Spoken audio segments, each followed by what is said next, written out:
মসজিদের ওই পালকিয়া না দোলা দেয় সাজায়া তারে জনমের লাগিয়া।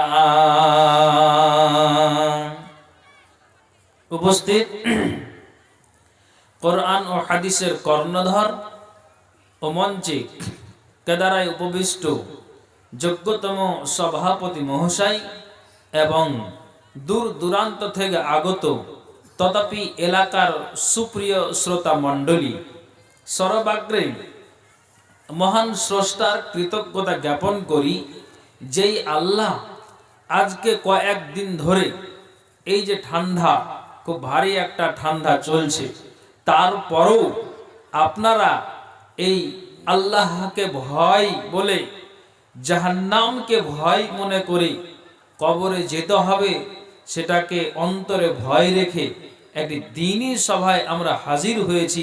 তার জন্য আল্লাহ আমরা শুকরিয়া আদায় করি, কৃতজ্ঞতা জ্ঞাপন করি। একটু আওয়াজ দিয়ে বলে উঠুন আলহামদুলিল্লাহ। তারপরে পরে যিনি ইসলামের পথ প্রদর্শক, একটু সাউন্ড দেন তো, মাইক খুব সুন্দর আছে, একটু আওয়াজ দেন, একটু আওয়াজ দেন। যিনি ইসলামের পথ প্রদর্শক, ইসলাম হিতাকাঙ্ক্ষী, আকাঙ্ক্ষিত দিনের ভিখারি নবী মুহাম্মদুর রাসূলুল্লাহ পরম সাল্লাল্লাহু আলাইহি ওয়াসাল্লাম, শত কোটি দরুদ ও সালাম বর্ষিত হোক। আল্লাহুম্মা সাল্লি আলাইহি আল্লাহুম্মা বারিক আলাইহি। সুপ্রিয় অত্র এলাকাবাসী, পর্দার আড়ালে বসে থাকা মা ও বোনেরা, আমি আপনাদের সম্মুখে যে বিষয়টি আলোকপাত করতে চাই, আমরা যারা অ্যারাবিকের সঙ্গে যুক্ত, আশা করা যায় যে অবগত বা বুঝতে পেরেছেন যে বিষয়টা কি হবে। তারপরও এই ঈমানকে বৃদ্ধি করার যখন একটা সুবর্ণ সুযোগ লেগেছে বা আমরা পেয়েছি, সেটাকে হাতছাড়া না করে চলুন কোরআন এবং হাদিসের আলোচনা শুনে আমরা আমলে পরিণত করতে পারি। আল্লাহ তৌফিক দিন। একবার উচ্চ কণ্ঠে পড়ুন আল্লাহুম্মা আমিন। সুপ্রিয় শিক্ষিত সুধী মণ্ডলী, চলুন ভূমিকা লম্বা না করে আমি আমার বক্তব্যের দিকে এগিয়ে যাই।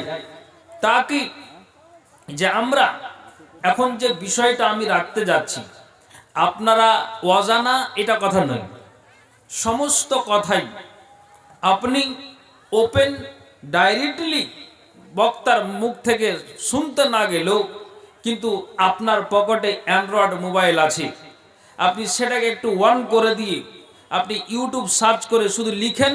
যারা লিখতে জানে না, আপনি মুখে বলেন যে আমি অমুক মাওলানার একটু আলোচনা শুনতে চাই, নামটা বলতে গেলেই যারা ইউটিউব আর ফেসবুকে ভাইরাল আছে, আপনার সামনে তার চেহারাটা ভেসে উঠবে। তখন আপনি একটু কান দিয়ে শুনে নিলেন যে হ্যাঁ, এই ওয়াজটা শুনতে পাই। তাহলে আপনি ওপেন শুনতে না গেলেও আপনি অনলাইনের মাধ্যম দিয়েও আপনি কোরআন হাদিসের আলোচনা শুনতে পান। যদি আপনাকে বলি পান, তখন আপনি বলবেন হ্যাঁ আমি পাই। সাপ্তাহিকে জুমায় আলোচনা হয়, কোনটা বিষয় ইমাম সাহেব আলোচনা করতে বাদ রেখেছেন, তো আপনি বলবেন না এতদিন ধরে শুনে আসছি, নিত্য নতুন কথা শুনতে পাই। তো আমি আপনাকে আর নতুন কথা কি শোনাবো, যেহেতু আমরা মোবাইল ফেসবুকের মাধ্যম দিয়ে জুমায় প্রতিদিন জালসাতে আমরা আলোচনা শুনে থাকি। তারপরেও আমি আপনাদের সম্মুখে যে আলোচনা রাখতে যাচ্ছি, এটাও আপনাদের অজানা নয়, জানা কথা। তো চলুন আগে বাড়ি। আমি আমার ভূমিকা লম্বা না করে সরাসরি বক্তব্যের দিকে এগিয়ে যাই। বিশেষ করে যে মায়েরা, যেই বোনেরা পর্দার আড়ালে বসে আছেন, আলহামদুলিল্লাহ আপনাদের আওয়াজ কানে আসে না, এটা আগে আপনাদের ধন্যবাদ। তবে এই অবস্থায় যেন যতক্ষণ জালসা প্রোগ্রাম চলবে আপনারা নীরবে বসে থাকুন। এই চুপ থাকাটাই আপনাদের জন্য উত্তম। কাজেই মা বোন যেইভাবে বসে আছেন, আদবের সহিত, কোনো আওয়াজ নেই, কোনো চেঁচামেচি নেই, এইভাবেই বসে থাকুন। কিছু কথা আমি আপনাদের সম্মুখেই আর আপনাদেরকে কেন্দ্র করেই আমি আলোচনা রাখতে যাচ্ছি, বিশেষ করে মা ও বোনদেরকে উপলক্ষ করে। তবে আপনারা বলবেন যে তাহলে আমাদের কোনো আলোচনা, তাদের ভিতরেই আপনাদের কথা লুকিয়ে আছে, অধৈর্য হতে হবে না, ইনশাআল্লাহ কথাগুলি আসবে। তবে চলুন আমি যেটা আপনাদেরকে বলতে যাচ্ছি আর বুঝাতে চাইছি, আল্লাহ তাআলা কোরআনের আয়াতে নবী মুহাম্মদুর রাসূলুল্লাহ একটু পড়েন তো সাল্লাল্লাহু আলাইহি ওয়াসাল্লাম, তিনি হাদিসের ভিতরে উল্লেখ করেছেন, যা কোরআনে বলেছেন সেই অনুযায়ী রাসূল সাল্লাল্লাহু আলাইহি ওয়াসাল্লাম যা হাদিসে বলেছেন সেই অনুযায়ী যেটা আমি আপনাদের সম্মুখে আলোকপাত করতে চাই। যেমন আপনাকে বলি, যেই মায়েরা পর্দার আড়ালে বসে আছেন, এই মায়েদের নবী আসার পূর্বে, ইসলাম আসার আগে তাদের কোনো মান, কোনো সম্মান, কোনো মর্যাদা কিছুই ছিল না। তাদের ইজ্জতের সম্মান হতো না, তাদের মান সম্মান বলে কোনো কথা ছিল না। তারা এমন একটা তাদের জমানা গিয়েছে যেটা জাহেলিয়া জমানায়। এই জাহেলি জমানায় নারীদের কোনো মান সম্মান, কোনো মর্যাদা ছিল না। কিন্তু নবী আসার পর, ইসলাম আসার পর তাদের যে সম্মান, তাদের যে মর্যাদা দিয়ে গিয়েছেন নবী মুহাম্মদ রাসূলুল্লাহ সাল্লাল্লাহু আলাইহি ওয়াসাল্লাম। তবে আমরা এই ইতিহাসগুলো জানি যে জাহেলি জমানায় নারীদের কোনো মান মর্যাদা, কোনো সম্মান ছিল না। এখন অনলাইনের যুগ, এখন বর্তমানে সোশ্যাল মিডিয়ার যুগ। কোনো একটা কথা যদি আলোচনা রাখতে যাওয়া যায়, তাহলে সারা বিশ্ব তোলপাড় হয়ে যাচ্ছে। কোনো একটা গুরুত্বপূর্ণ কথা, কোনো একটা বলতে গিয়ে জুবান দিয়ে মিস্টেক হলো, এই কথা সারা সোশ্যাল মিডিয়াতে ভাইরাল হচ্ছে। তো যেমন এখন বর্তমানে ভারতের যা অবস্থা, খুব শোচনীয় অবস্থা। নারী নির্যাতন, যেখানে সেখানে পুরুষদেরকে, নারীদেরকে অপহরণ করা হচ্ছে। তো কিছুক্ষণের জন্য আপনি বলুন, যেমন জাহিলি জমানায় কোনো নারীদের কোনো মান সম্মান, কোনো মর্যাদা ছিল না। বাস্তবে আমরা কিছু কিছু এই দৃশ্যগুলো দেখতে পাই। জি, এখন নাম বলতে গেলে তো আমাকে ভয় লাগছে। আমি বলবো, কথা থ্রো করব, সোশ্যাল মিডিয়াতে যাবে। তবে আমি ইশারা করলাম যে ভারতের আনাচে কানাচে এরকম অবস্থাটা দাঁড়িয়ে গিয়েছে। শুধু ভারত নয়, আপনি দেখুন আরো বিশ্ব নজরকে ঘুরে। তবে দুনিয়ার কথা আপনাকে আমি পরে বলছি। আমি আপনাকে এটা বোঝাতে চাইছি, যেমন ঠিক জাহেলি জমানায় নারীদের কোনো মান সম্মান মর্যাদা ছিল না, তেমনি ঠিক নবী আসার পর তাদের যে সম্মান, তাদের যে মান মর্যাদা দ্বিগুণ বাড়িয়ে দেওয়া হয়েছে। আমি সেটাই আপনাদেরকে বোঝাতে চাই। এখন আল্লাহ তাআলা কোরআনের একটি ছোট্ট আয়াত দিয়েছে। মা বোন, আপনারা একটু মাইকের দিকে লক্ষ্য করবেন। আল্লাহ তাআলা কোরআনের ছোট্ট একটি আয়াত দিয়েছে। আয়াতটা কি আপনাদেরকে শোনাচ্ছি। আউযু বিল্লাহি মিনাশ শাইতানির রাজিম। ওয়া আশিরুহুন্না বিল মা'রুফ। আল্লাহ বলছেন যে এরে পুরুষেরা, তোমরা কান খুলে শোনো। নারীদের তোমরা কি করো? নারীদেরকে তোমরা সম্মান করো, নারীদের সাথে সদাচরণ করো, নারীদের সাথে ভালো ব্যবহার করো, নারীদের সাথে উত্তম ব্যবহার করো, যাতে তোমার ব্যবহারে তোমার বিবিরা, নারীরা যেন সন্তুষ্ট পায়। কেননা আপনাকে বলি, রাসূলের এই 11টা বিবি, 2টা লন্ডি দিয়ে, আপনি এই 2টা লন্ডিকে বাদ দিয়ে আপনি 9টা বিবিকে রাসূলের ধরেন। নবীজির যে 9টা বিবি, আল্লাহ পাক রাসূল তিনি নিজেই বলছেন, আমি আমার বিবিদের সাথে কখনো নাক গলিয়ে, চোখ রাঙিয়ে, গলাকে আওয়াজ করে, উঁচু কণ্ঠে আমি বিবিদের সাথে কথা বলিনি। আমি নারীদের সাথে কোনোদিন চোখ লাল করে কথা বলিনি। আমি বলতে যাইনি, আমার বিবিদের সাথে আমি উচ্চ কণ্ঠে রাগান্বিত হয়ে আমি কথা বলিনি। তার কারণ হলো এটাই যে ইসলাম আসার পূর্বে, নবী আসার পূর্বে তাদের মান মর্যাদা সম্মান ছিল না, কিন্তু নবী আসার পরে তাদের মান মর্যাদাকে বাড়িয়ে দেওয়া হয়েছে। ইসলামে তাদের সম্মানকে বাড়িয়ে দেওয়া হয়েছে। কাজেই সেই দিনের পর থেকে নিয়ে আমি আমার বিবিদেরকে কোনোদিন ঝাঁঝালো কণ্ঠে কথা বলতাম না। টাকা 50 দিয়ে মালকে দোয়া করতে বলছি মানে বলেন বলেন ভাই। শকত শকত হাইছে হ্যালো বলেন। ওর মাঝে দোয়া করতে বলছি। ওয়ালাইকুম সালাম বলেন। 5,000 টাকা দিলাম, আমি ফোন পে পাঠালাম। আচ্ছা। ওর মা অসুস্থ। মা অন্ধকারের দোয়া করে দিবেন। ও আচ্ছা আচ্ছা, কিছু বাড়াচাড়া করা যাবে আশা করি। প্রত্যেকবার দিচ্ছি, আবার দিব। আর যখন মাওলানাকে কথা বলেলেন বক্তব্যের মাঝে 1,000 টাকা দিয়ে দিন। হ্যাঁ ঠিক আছে, আলহামদুলিল্লাহ 6,000 টাকা। 7,000 করবো নাকি? ভুল হয়ে লাগছে।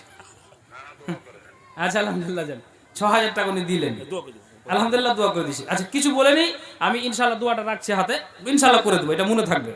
তাহলে নবীজি নিজেই বলছেন যে আমি আমার বিবিদের সাথে কোনোদিন ঝাঁঝালো কণ্ঠে কথা বলিনি, কেননা ইসলাম তাদের নারীদের সম্মান দিয়েছে, মর্যাদা দিয়েছে।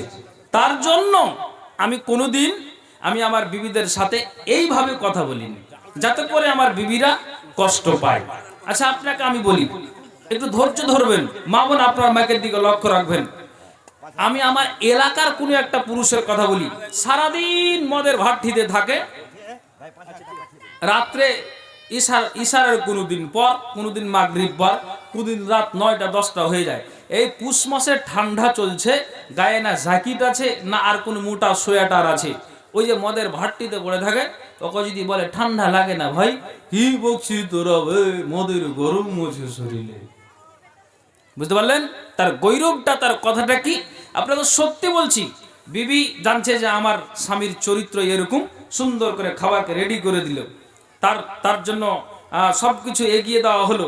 সামান্য যদি গ্লাসে জল ঢালতে ভুলেছে, ওকে বলছে শোন এতগুলো দিলি তো গ্লাসে জলটা কই, ভুলে গেছি। ভুলে যাওয়ার তো কোনো গুনাহ নেই, পানিশমেন্ট নেই। তারপর বিবির উপরে অত্যাচার, বিবিকে মারলো, চোখ রাঙিয়ে কথা বললো। তাহলে তুমি করছো অন্যায়, আবার এসে দেখাচ্ছ মাতাল হয়ে তোমার বিবির উপর চোখ রাঙিয়ে কথা বলো, তাহলে এটা তুমি সম্মানটা রাখলে কোথায়? জি, সারাদিন বন্ধুদেরকে নিয়ে ঘুরো আর ফিরো, তোমার বিবি লবণ দিয়ে ভাত খাচ্ছে, সম্মানটা রাখলে কোথায়? কেন? আল্লাহ তাআলা কোরআনের আয়াতে বলেছেন ওয়ালাল মাউলুদ লাহু রিজকুহুন্না ওয়া কিসওয়াতুহুন্না বিল মারুফ। আল্লাহ বলছেন সন্তানের বাবাকে ন্যায় সঙ্গত রূপে মায়েদের ভরণ পোষণ দিতে হবে।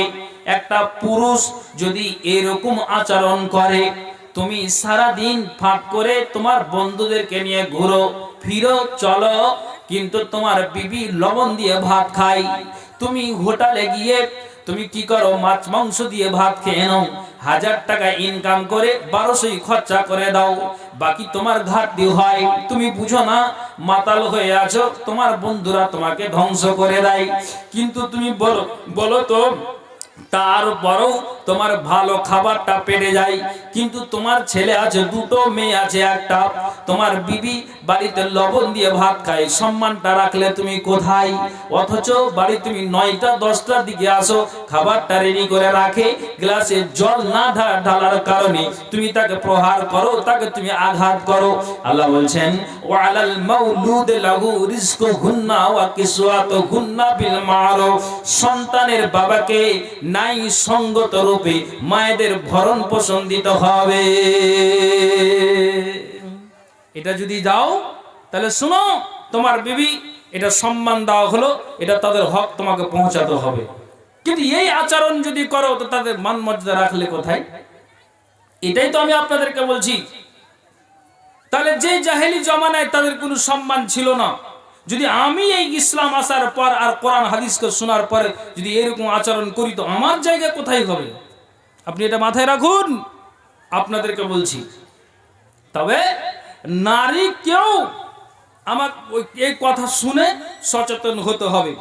একটা মনে করুন, একটা নারী রাস্তা দিয়ে চলে, তার মাথায় কাপড়টা নাই, গায়ে চাদর নাই, ওড়না নাই, তো সেইভাবেই ও ঘুরে, তখন আপনি একটা ভালো আল্লাহওয়ালা মানুষ দাঁড়িয়ে আছে, মাথায় টুপি আছে, আপনি নারীটাকে বলছে কার মেয়ে তুমি? কিন্তু উত্তর টালবাংরুয়ার উমুকের আমি মেয়ে। তো আচ্ছা তোমার বাবা কি কথা বলে না? তো আপনাকে চোখ রাঙিয়ে কথা বললো কি না বললো, চলে গেল আপনার পাশ দিয়ে, ভালো কথা বলতে গেলেও আপনার কথাতে সাড়া দিল না। ইসলাম যে তাদের সম্মান দিয়েছে, আর এইভাবে আচরণ করে মাথার কাপড় খুলে রাস্তাতে ঘুরবে আর ফিরবে, তো তার সম্মানটা রাখলো কোথায়? জি, কেন আমি আপনাকে বলছি, আপনি একটু ভালো করে শুনুন। এইরকমই যে আচরণের নারী হয়, তাহলে তারা সম্মানটা রাখলো কোথায়?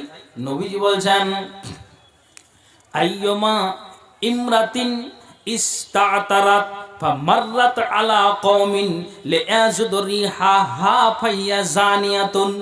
রাসূল বলছেন, কোন একটা রমণী একটা আপনার যেন রাস্তার মাঝ দিয়ে পাশ দিয়ে একটা পুরুষের মাঝে গমন করলো, আর ওই নারীটা শুধু এমনি এমনি বাড়ি থেকে বের হয়ে যায়নি, বাড়ি থেকে বের হয়েছে, ঠোঁটে আপনার রং লাগিয়েছে, সারাটা শরীরে তার কাপড়ে সেন্ট ব্যবহার করেছে, স্টাইল করে বেরিয়েছে, মাথার কাপড়টা খোলা রেখেছে, একটা পুরুষের পাশ দিয়ে ওই নারীটা গমন করলো।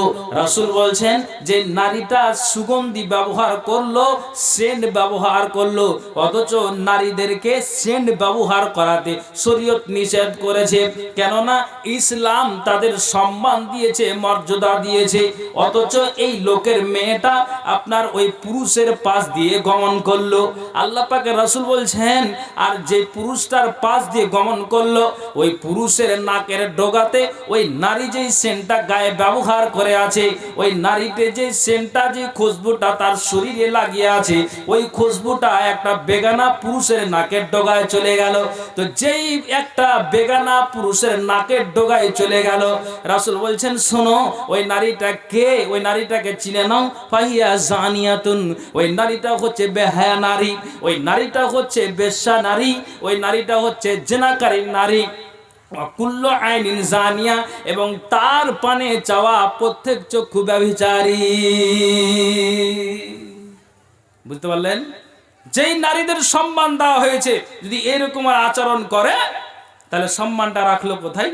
আরে তুমি আছো বিবি কোনো একজন পুরুষের, তার সামনে ভাসো আর সাজো, তাহলে তো তোমার সম্মানটা থাকবে। একটা বেগানা পুরুষের সামনে এইভাবে খুশবে ব্যবহার করে কেন এরকম আচরণ? যেহেতু ইসলাম তোমাদের সম্মান আর মর্যাদা দিয়েছে। কেন আমি আপনাকে বলি, হযরতে ইবনে আব্বাসের মতো একজন সাহাবী, উনি নিজেই বলছেন, মা বোন ভালো করে শুনবেন, উনি কি বলছেন, যেদিন দেখলাম যে আমার বিবিটা সুন্দর করে একটা নতুন পোশাককে, একটা নতুন শাড়িকে, একটা নতুন কাপড়কে গায়ে দিয়ে আছে, একটা নতুন পোশাক, একটা নতুন কাপড়কে আমার বিবি পরিধান করে আছে, তো বিবি যে নতুন কাপড়কে পরলো রাস্তাঘাটে চলার জন্য নয়, বসে আছে কার অপেক্ষায়? না তো ইবনে আব্বাস স্বামীর অপেক্ষায়। আমি একটা নতুন কাপড়কে পরিধান করে আছি, যখন আমার স্বামীটা আমার দিকে নজর দিবে, তখন আমার স্বামী আমাকে মহব্বতের ইশারা মারবে, টান মারবে। তো ইবনে আব্বাস বলছেন, যখন দেখলাম যে একটা নতুন কাপড়কে পরিধান করে আমার বিবিটা আমার জন্য সেজে আছে, তখন আমি ইবনে আব্বাস ঘরের ভিতর থেকে একটা নতুন পোশাককে আমি নিয়ে আসলাম, আর নিয়ে এসে জুব্বা, আপনার পাঞ্জাবি, যে কোনো একটা পোশাক হোক না কেন, ওই পোশাকটাকে আমি গায়ে চাপিয়ে দিলাম, আর গায়ে চাপিয়ে দিয়ে আমি আমার বিবির সামনে ভেসে উঠলাম।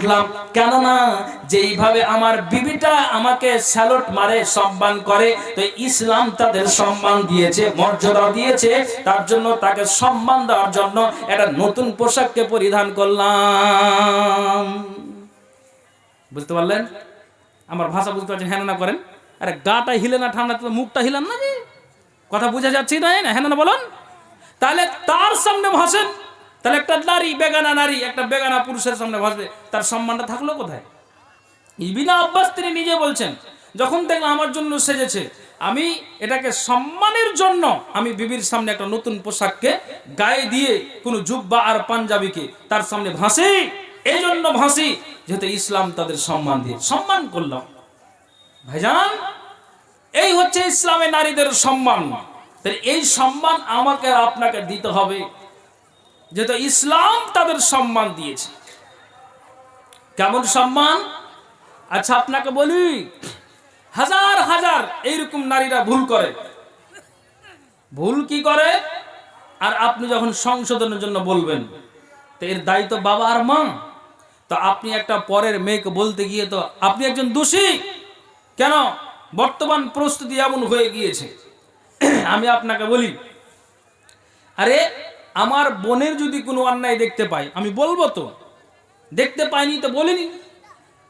তাহলে কোনো একটা নারী মাথার কাপড় খুলে চলে যাচ্ছে, কথাকে নিজের শান্ত মিজাজে বুঝবেন। ওকে বলছি, বোন এটা কি উচিত হচ্ছে? বাড়ি সামলা হোগা, পরের বেটিকে এভাবে বলতে হবে না।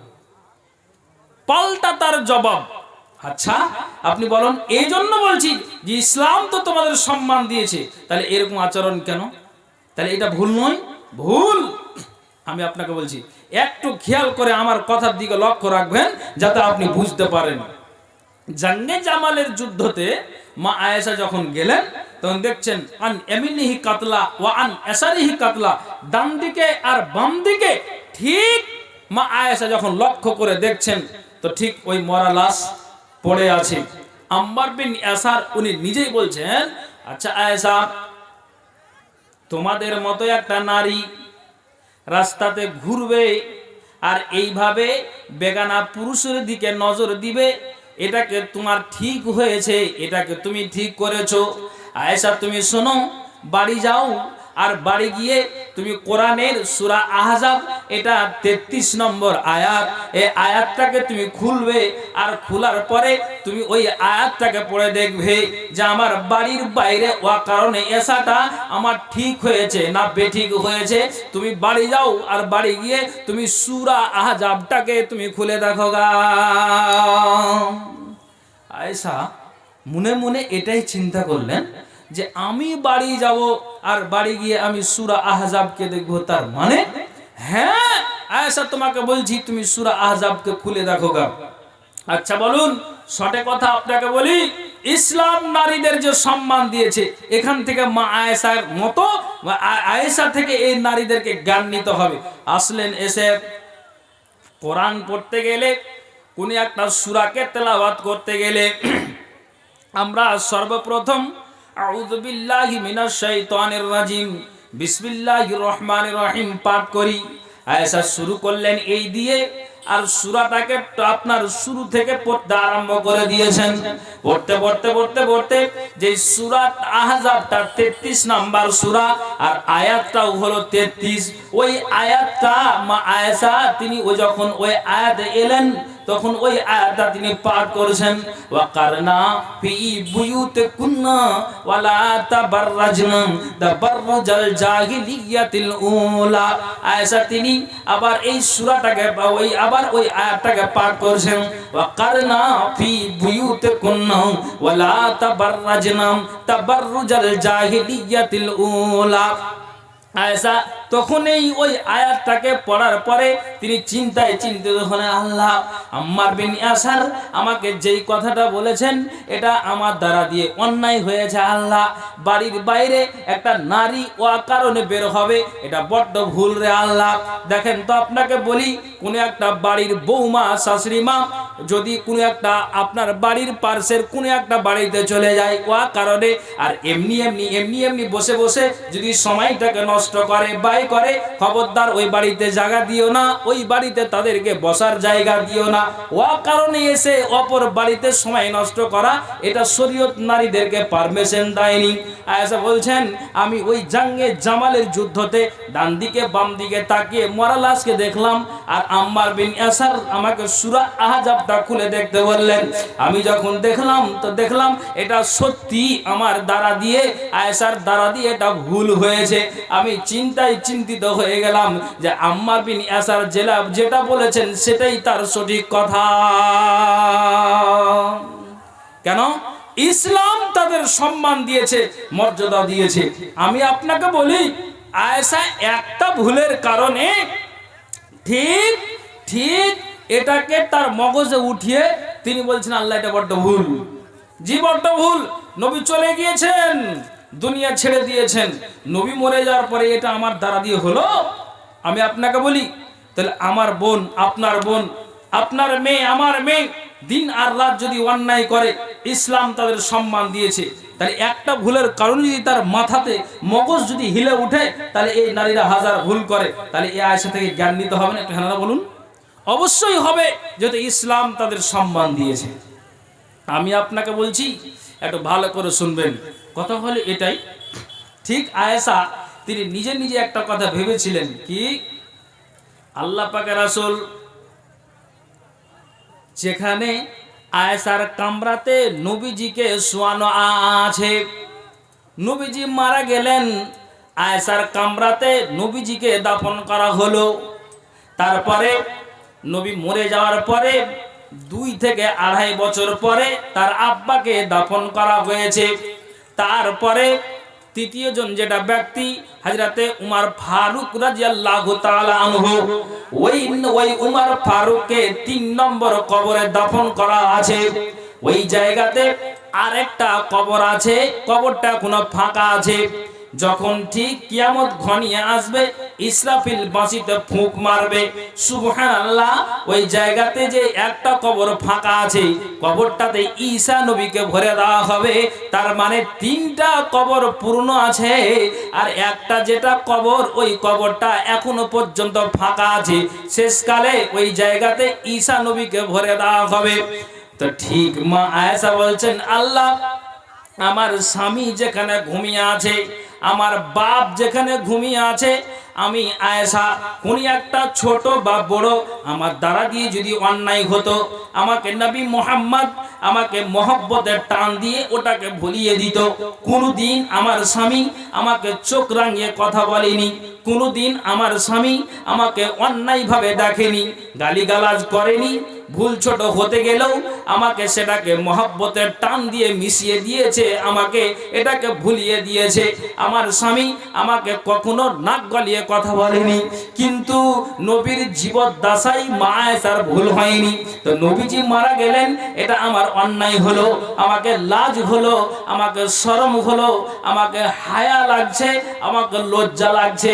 আমি এটা মনে মনে ভেবেছিলাম যে নবী যেমন আমাকে সম্মান দিয়ে চলতেন, আমি নবী মুহাম্মদকে সম্মান দিয়ে চলতাম। যেহেতু নবীজি আমাকে বলতেন যে ইসলাম নারীদের সম্মান করতে বলেছে, ইসলাম নারীদেরকে মর্যাদা দিয়েছে, তাই আমাকে নবীজি এই কথাটা বলতেন। এখন আমাকে লাজ হলো যে একটা ভুলের কারণে আমি নবীর পাশে কি করে ঘুমাই। তখন আমি মানুষদেরকে জানিয়ে দিলাম যে ওখানে আর আমাকে মরে যাওয়ার পর তোমরা দাফন করিও না। একবার জোরে বলুন সুবহানাল্লাহ, বলুন সুবহানাল্লাহ, বলুন। তাহলে একটা ভুলের কারণে যদি লাজে লাগে, তাহলে হাজার হাজার নারীরা ভুল করে, তাহলে আপনাকে ওই জ্ঞানটা কি নিতে হবে? মা বোন, এই জন্য বলছি যে ইসলাম নারীদের সম্মান দিয়েছে, মর্যাদা দিয়েছে। কেমন সম্মান আর মর্যাদা? পুরুষ আপনারা আছেন তো ভালো করে বসে বসে থাকুন। আল্লাহ পাকের রাসূল ঠিক মসজিদে নববীতে নবীজি কখনো কখনো কখনো কখনো হাদিস এসেছে যে আল্লাহ পাকের রাসূল তিনি সালাম ফিরার পর মুক্তাদির দিকে মুখ করে বসতেন। বিশেষ করে ফজরের টাইমটাতে নবীজি সালাম ফিরার পরে ঠিক মুক্তাদির সামনে আপনার মুখ ফিরে বসে গেলেন, তখন নবীজি ওসিয়ত মূলক কিছু 5 মিনিট 10 মিনিট কথা বলতেন। আল্লাহ পাকের রাসূল কোন এক সময় মসজিদে নববীতে বসে আছেন, তার রাসূলের মাথাতে একটা পাগড়ি আছে, সাহাবীরা বসে আছেন। যেমন আপনারা এই কথাগুলিকে শুনছেন, আমি বলছি, এরপরে আরেকজন বক্তা আসবেন, ওনার মুখ থেকে শুনবেন। ঠিক আল্লাহ পাকের রাসূল তিনি মসজিদে নববীতে আছেন, আর ওই সময় একটা নারী মসজিদে প্রবেশ করছে। খেয়াল করে শুনবেন। রাসূল ওই মহিলাটাকে দেখে তিনার মাথাতে যে পাগড়িটা ছিল, ওই পাগড়িটা আল্লাহ পাকের রাসূল তিনি খুলে দিলেন। খুলে দিয়ে মসজিদে নববীর কোন একটা জায়গাতে মাথার পাগড়িটাকে তিনি খুলে দিয়ে বিছিয়ে দিলেন। আর বিছিয়ে দিয়ে ওই নারীকে বলছেন, এখানেই তুমি বসে যাও।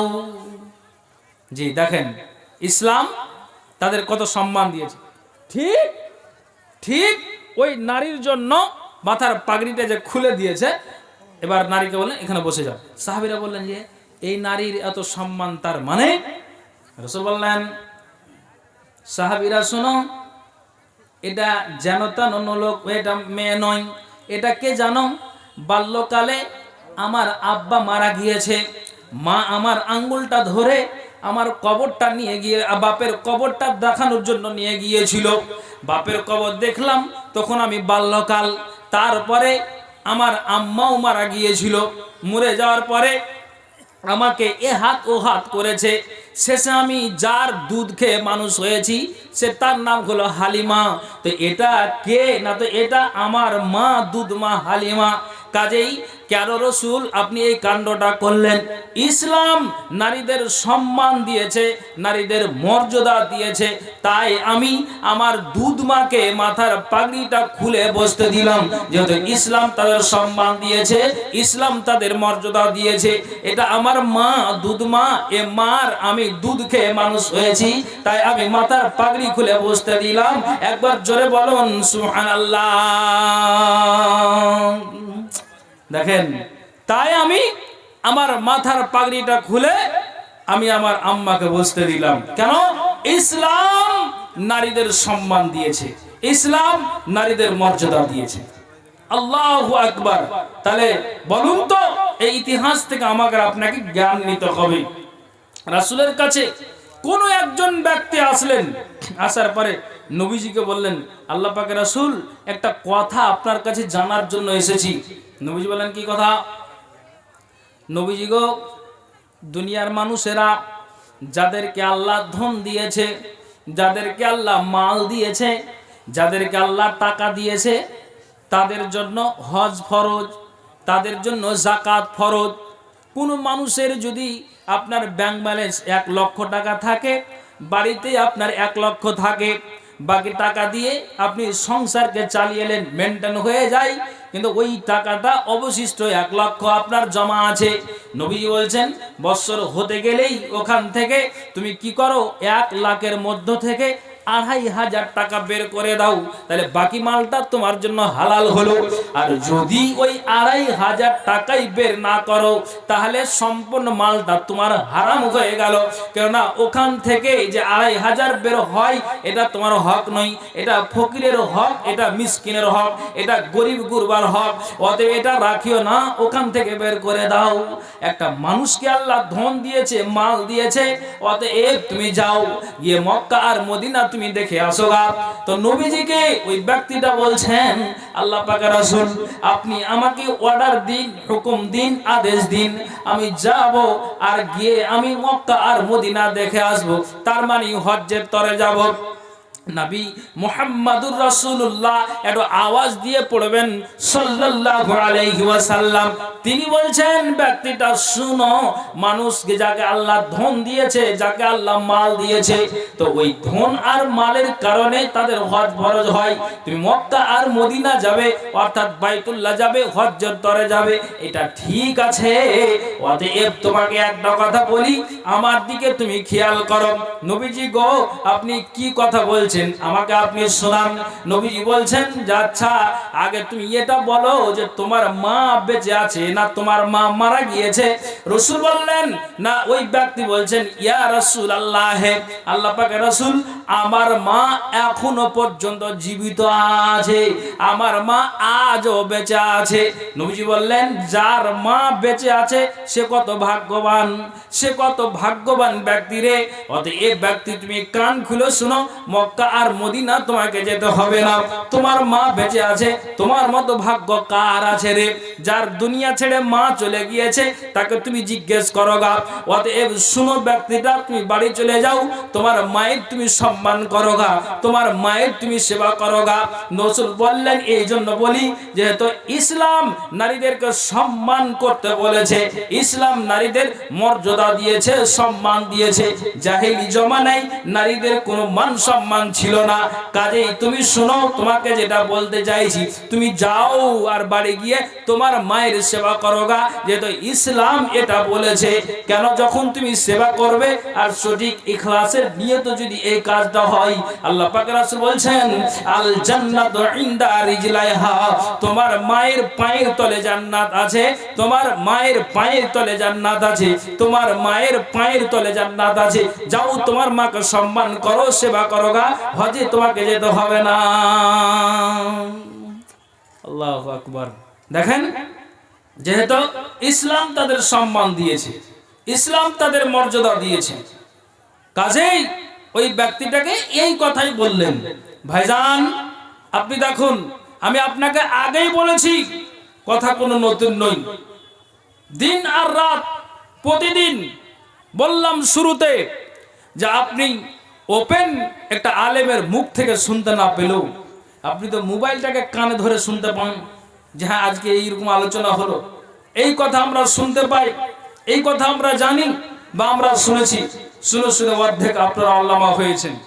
ভাইজান আমার, অতএব আমাকে আর আপনাকে সেটাকে লক্ষ্য রাখতে হবে যে হ্যাঁ ইসলাম যে বলেছে সম্মান দিতে, সেইভাবে আমাদেরকে সম্মান দিয়ে চলতে হবে। ভাইজান আমাকে আর আপনাকে ভাবনা চিন্তা করে চলতে হবে। আপনাকে বলছি ঠিক আল্লাহ পাকের রাসূল নবী মুহাম্মদুর রাসূলুল্লাহ, একটু জোরে বলেন তো সাল্লাল্লাহু আলাইহি ওয়াসাল্লাম, ঠিক তিনি বলছেন যে আমার মেয়ে কত একটা সম্মানিয়া, যে জান্নাতে যাবে। শুধু এটা নয়, জান্নাত যাবে বটে, তো শুধু জান্নাত না, যতগুলি আদম থেকে নিয়ে নবী মুহাম্মদ সাল্লাল্লাহু আলাইহি ওয়াসাল্লাম পর্যন্ত যতগুলি মহিলারা আল্লাহর জান্নাতে যাবে, সমস্ত নারীদের কাকে নেত্রী করা হবে, কে মালিকিনী হবে না, তো নবীর বেটি ফাতেমা। সুবহানাল্লাহ, তাহলে কতটা সম্মান। আচ্ছা, আবার তার দুই ছেলেকে হাসান আর হুসাইন, এই দুই ছেলেকে মানে যুবকেরা যারা আল্লাহর জান্নাতে যাবে, তার মানে কিন্তু এটা তো মাথায় রাখেন যে আপনার জান্নাতে যাওয়ার সময় কেউ তো বয়স্ক আর বয়স্কা থাকবে না, সবাই তরুণ তুর্কি আল্লাহর জান্নাতে যাবে। কিন্তু যুবক বয়সে যারা মারা গিয়েছে আল্লাহর জান্নাতে যাবে, সমস্ত যুবকের দুই নেতাকে হাসান আর হুসাইন।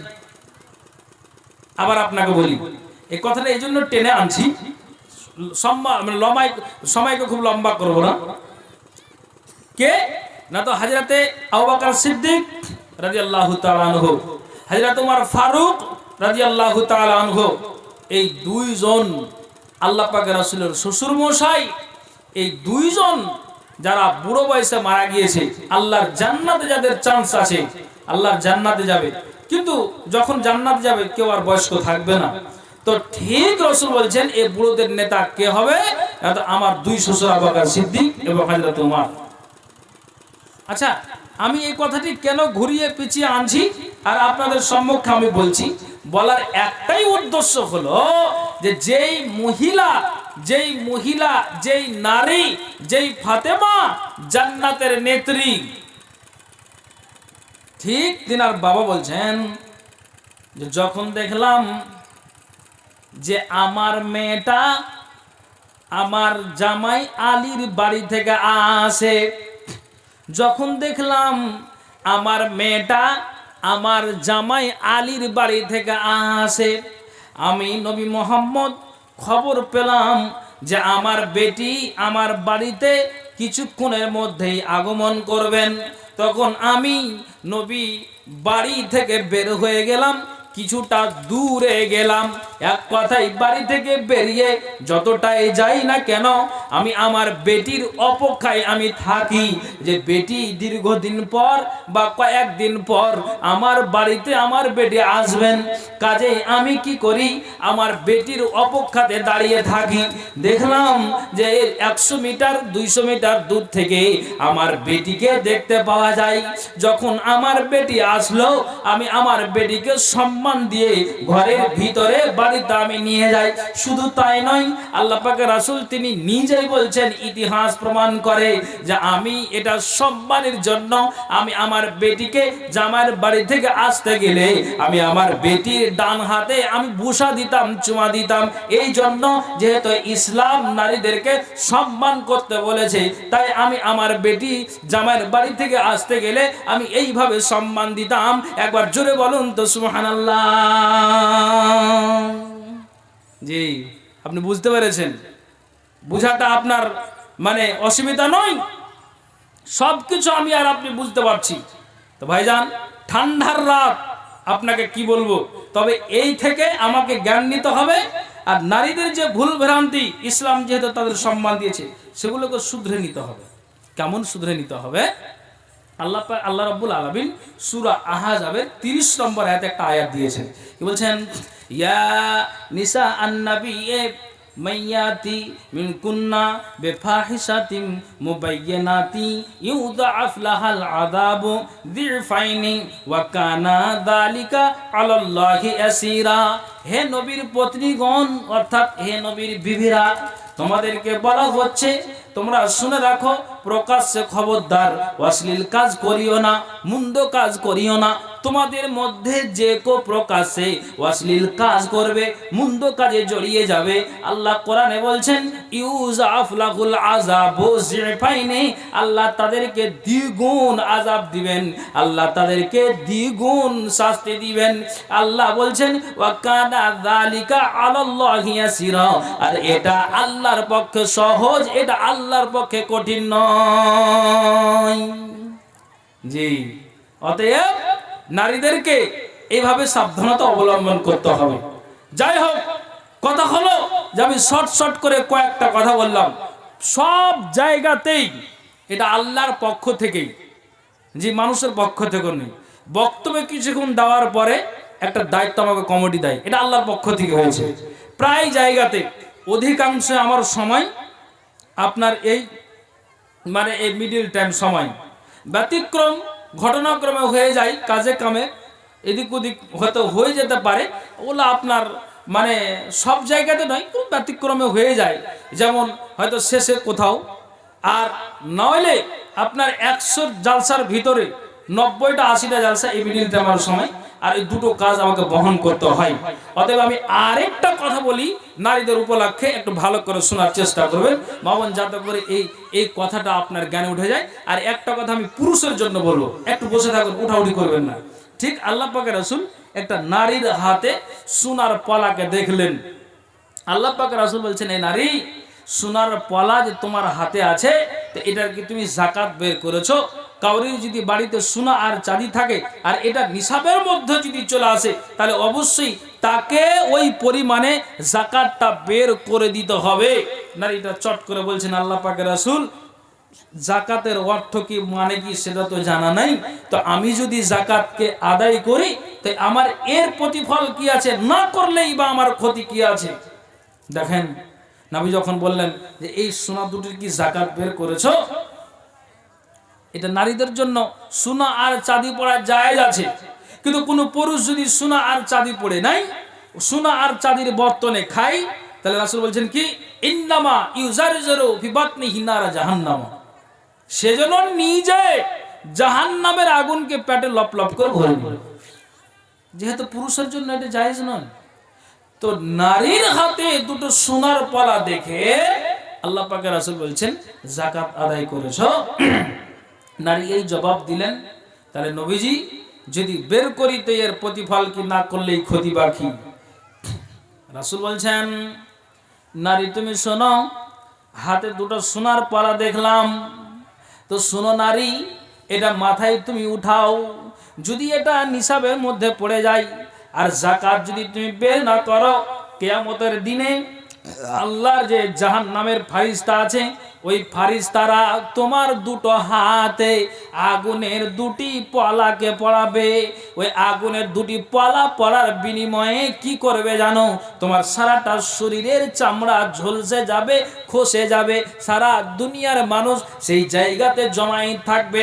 মানুষ জিজ্ঞেস করবে, এই নারীর এই সাজা কেন, এই নারীটা কেন এই সাজাটা ভোগ করছে, তার কারণটা কি?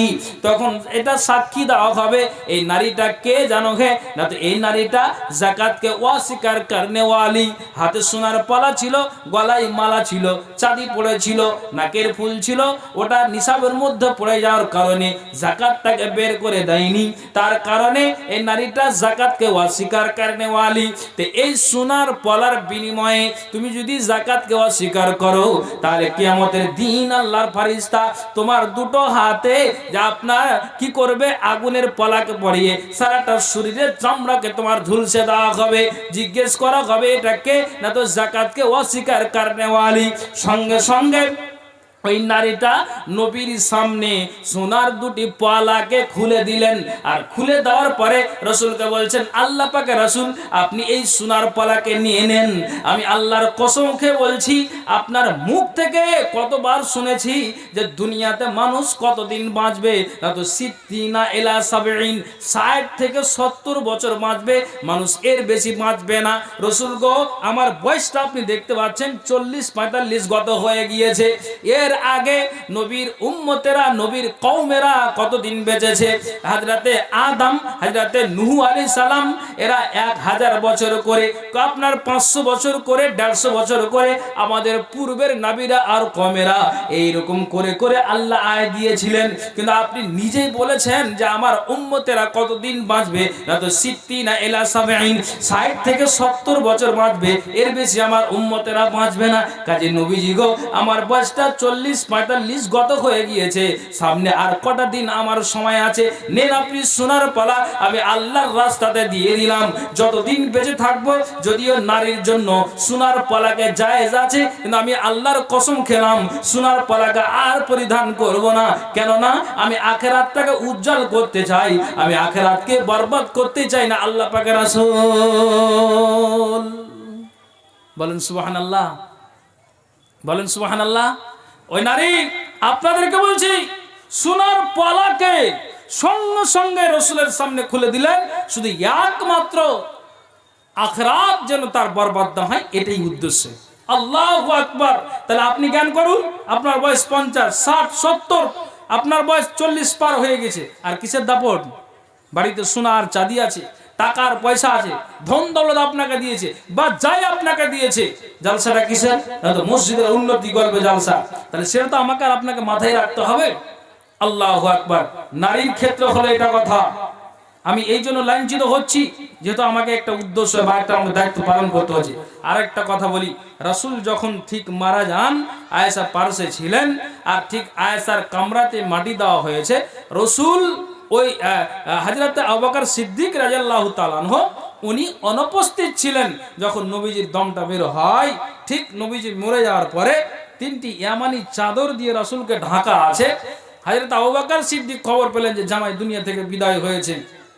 আসলেন, আসার পরে চাদর থেকে আপনার মুখ থেকে চাদরটাকে সরিয়ে দিয়ে হযরত আবু বকর একটা বুসা দিয়েছিলেন, চুমা দিয়েছিলেন। আর বুসা আর চুমা দিয়ে ইতিহাস প্রমাণ করে যে হযরত আবু বকরের চোখের কোণা দিয়ে একটা জল বয়ে এসেছিল। ঠিক ওখান থেকে বেরিয়ে গেল। বেরিয়ে যাওয়ার পরে জানলেন যে আমার জামাই দুনিয়া থেকে শেষ হয়ে গেছে, মাথার ছাতা চলে গিয়েছে। একটু ধৈর্য ধরুন। তারপরে দায়িত্ব কার পড়লো? অনেক রকম ঝামেলা, এটা ওটা হয়ে দায়িত্ব কার পড়লো? তো আয়েশার বাপ হযরত আবু বকর সিদ্দিক রাদিয়াল্লাহু তাআলা আনহু। ইনি খেলাফতের দায়িত্ব 2 থেকে 2.5 বছর তিনি দেশটাকে চালালেন। তো ঠিক ক্রমে হযরত আবু বকর সিদ্দিকের শারীরিক অবস্থাটা অবনীত হয়, এত তিনি অসুস্থ হয়ে পড়লেন। সবাই জনগণ ভাবছেন যে এমনি এমনি হযরত আবু বকরের অসুখ হয়েছে, সামান্য একটা টালবাংরা উত্তর মাথা দিয়ে একটা ডাক্তারের দোকান আছে, ওখানে গেলেই একটা দাওয়া খেলে ভালো হয়ে যাবে। কিন্তু আস্তে আস্তে হযরত আবু বকর কিন্তু একবারে কিন্তু অবস্থা খুব শোচনীয় অবস্থা। ঠিক তখন হযরত আবু বকর বলছেন, লোকেরা তোমরা শোনো, আমি হয়তো আর বাঁচবো না। এটা কথা যখনই হযরত আবু বকর বলেছেন, জনগণ বুঝলেন যে তিনি আর বাঁচবেন না। বলছেন যে শোনো, আমি একটা এমন মানুষের নামকে উচ্চারণ করব, সে মানুষটা হচ্ছে কে? না তো আমার বংশের কেউ নই, আমার রক্তের কেউ নই। এটা কে? না তো এটা হলো আমার বংশের কেউ নই। এই লোকটা হলো হযরত উমর। এই হযরত উমরকে আমার পরে দায়িত্বটা দিচ্ছি, বা এটা তোমরা এই লোকটাকে চয়েস করিও। এটা আমি হযরত আবু বকর বলে গেলাম। ভালো করে শুনবেন, যেহেতু আবু বকর দুনিয়াতে আর থাকবেন না। এই কথাটা শুনে, এই কথাটা বলার পরে তিনি মা আয়েশাকে ডেকে পাঠালেন। আয়েশা আসলেন, আর তিনি হযরত আবু বকর বলছেন, আয়েশা তোমাকে একটা কথা আমি জিজ্ঞেস করব, বলো তো যখন যখন জামাইকে দাফন করা হয় তখন কয়টা কাপড়ে নবীজিকে কাফন পরা হয়েছে? আয়েশা বলছেন, আব্বাজান স্বামীর কথাটা মনে আসলো, আমার স্বামীকে অর্থাৎ আপনার জামাইকে 3টি কাপড়ে কাফন দেওয়া হয়েছে। তখন আবু বকর বললেন যে আমি যতদিন ধরে দেশটাকে চালাচ্ছি, ইসলামে যেদিন থেকে পদার্পণ করেছি, নবীজির বাইরে চলিনি, নবীজির কথার অস্বীকার করেনি, নবী যা বলেছেন নবীর তারিকাই পদ্ধতিতে চলেছি, দেশটাকে চালিয়েছি। অতএব বেটি এটা কথা আমার জানা থাকতে গেল, আমার তুমি জামাইয়ের পাশে থাকতে, কথাটাকে মজবুত করার জন্য কথাটাকে আমি নতুন করে তোমাকে বললাম। যখন আমার দমটা বেরিয়ে যাবে, দুনিয়ার মানুষ তো আমার কথা আমি তো আর বলতে পারবো না, আমার বুক ফুটবে, আমার মুখ ফুটবে না বেটি, কিন্তু আমাকেও 3টি কাপড়ে যেন কাফন পরা হয়। কেননা নবীর বাইরে যেন আমাকে না করা হয়, 2টি কাপড় না হয়, 4টি কাপড় যেন না হয়, যেহেতু নবীর পদ্ধতিতেই যেন আমাকে দাফন করা হয়। বলেন সুবহানাল্লাহ। কত ইমানদার মানুষ! এই কথাটা, হ্যাঁ এই কথাটা তিনি বলে দিচ্ছেন। তাহলে আমি আবু বকরের মতো, আর মা বোন বসে আছেন প্যান্ডেলের ভিতরে পর্দার আড়ালে, আমি ওই নারীর মতো, যেই নারী সোনার পলাকে খুলে আখিরাত বরবাদ করবে না বলে, তিনি জান্নাতের সর্দার, আর তিনি সর্বপ্রথম আশারায়ে মুবাশশারার ভিতরে আল্লাহ পাকের রাসূল নাম যার প্রথম নিয়েছিলেন তিনি হলেন হযরত আবু বকর। তারপর তিনি মরার সময় কি বলছেন? নবীর পদ্ধতিতে যেন আমার কাজ হয়, বাইরে যেন না হয়। আমি নবীর সিস্টেমে আমি নবীর বাইরে কাজ করিনি, নবীর বাইরে আমি দেশ চালাইনি, আমি ইসলামে যেদিন থেকে পদার্পণ করেছি আমি নবীর কথার খেলাফ করিনি। অতএব শেষ কালও যেন তাই হয়। সুবহানাল্লাহ। তাহলে এই ইমানদার পুরুষ আবু বকরের মতো আমি উত্তর টালবঙ্গের কোন পুরুষকে দেখতে চাইছি, 5 থেকে 10 জন মা বোনকে দেখতে চাইছি, যেই নারী বললেন আমার আখিরাত বরবাদ না হয়, আমি ওই রকম নারীকে 5 থেকে 10 জন দেখতে চাইছি। একটু আল্লাহর ওয়াস্তে যারা আপনারা আসছিলেন, মেহেরবানি করে এই মসজিদের জন্য একটু দানের হাতটা এবার আমি বাড়াচ্ছি। আপনারা যারা এখানে বসে আছেন, কিংবা যারা আনাচে কানাচে এখানে ওখানে আপনারা আছেন, আমি তাদেরকেও বলছি যে আপনারা এসে একটু মসজিদের জন্য মুক্ত হস্তে দান করেন তো, যে যত তাড়াতাড়ি দিবেন। তারপরে আপনাদের সুপরিচিত, আমাদের মালদার জনপ্রিয়, উনি ইনশাআল্লাহ আমার পরে পরে আসবেন। জি, মাঝে আর কোনো বক্তা নেই, আমার পরে উনি আসবেন। তা আমি আপনাদেরকে বলছি, যারা আপনারা আছেন বসে, বেশি নয় 5 থেকে 10 জন, আমি আপনাদের বলছি, এখানে এর আগেও আসা হয়েছিল বা দেখেছি, স্বয়ং হাতে নিয়েছি যে আপনার 10,000, 5,000, 2,000, 1,000 এই করে দিনওয়ালা মানুষ আপনারা আছেন। অতএব আমি এই বছরও আপনাদেরকে ডাকছি যে শুধু এই মসজিদটার জন্য যারা আপনারা আছেন, আমি এই শেষে এই দুটো কথা বললাম এই কারণে, একটু মসজিদটা কেন্দ্র করে আবু বকরের মতো আমি ইমানদারের পুরো 5 থেকে 10 জন দেখতে চাইছি, মা বোনদেরকেও দেখতে চাইছি। একটু মেহেরবানি করে আল্লাহর ওয়াস্তে আপনারা দিয়ে পাঠান। আসুন 5,000, 2,000, 10,000, 1,000 যতটাই আপনার শক্তি, সেই অনুযায়ী আল্লাহর ওয়াস্তে একটু দানের হাত থেকে বাড়িয়েছি, আপনারা দিয়ে যান। আমি আমার বক্তব্যের শুরুতেই একজন ভাই বাইরে থেকে উনি 5,000 টাকা দিয়েছেন, আর ওনার কাছে দাবি করলাম তো 1,000 দিয়ে, তারপরে উনি রাজি হলেন, 6,000 টাকা হয়ে গিয়েছে ওনার কাছ থেকে। তো আলহামদুলিল্লাহ উনি দোয়া চেয়েছেন, ইনশাআল্লাহ দোয়া জি। আচ্ছা, বাবা মার জন্য আবুল কালাম উনি 500 টাকা দিয়েছে, আলহামদুলিল্লাহ। 500 লেখা দেন, পরে দেবেন, লেখা দেন 500 লেখা দেন, 1,000 টাকা। আসুন এই 5-10টা কলম অন্তত, হ্যাঁ দোয়া করে দিয়েছি বাবা মায়ের জন্য। আবুল কালাম উনি মানে 500 টাকা না 1,000 টাকা